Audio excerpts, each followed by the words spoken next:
Gemma Galanza, bubumbahan na si Bombita. Ipaparamdam ang hagupit ng isang darna ng PVL. Wipeout elimination round ibibigay ni Gemma. Good mood everyone, welcome back to my YouTube channel. Huwag kalimutang mag-like, share, subscribe at pakihit na rin notification bell para updated ka sa ating mga video. Mainit ngayon sa social media ang pangalan ni Gemma dahil sa nadadawit ang pangalan nito tuwing may intrigang ibang players ng PVL. Dahil na rin sa kasikatan nitong taglay kaya't lagi siya ang napapansin. Dahil nga rito papakitaan tayo ni Gemma Galanza ng isang larong kanyang ginagawa during her game. Papaulan niya ito ng malalakas na spikes dahil sa POG issue nito at ipapamukha nito kung gaano ito kabagsik sa larong volleyball.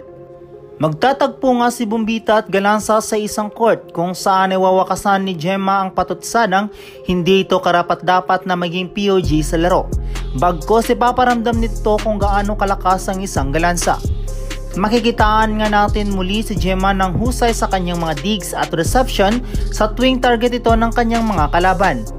Maaring papalag naman dito si Bombita dahil kilala naman natin ang player na ito na palaban at hindi basta-bastang umuurong sa anumang laban na kanyang kinakaharap.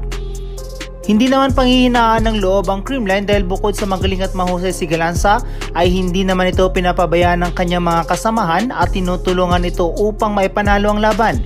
It's not only Gemma who's working, but whole team. Kung ikukumpara natin ang performance ni Bombita at Galanza, ay mas lamang nga dito si Gemma dahil sa marahil maraming ace player ang CCS at hindi lamang siya nag-iisa ang ginagamit o ibinababad sa loob ng laro.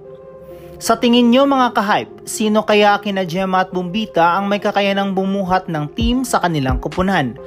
I-comment mo na yan. Huwag kalimutang mag-like, share, subscribe at pakihit na rin ang notification bell para maging updated ka sa ating mga video.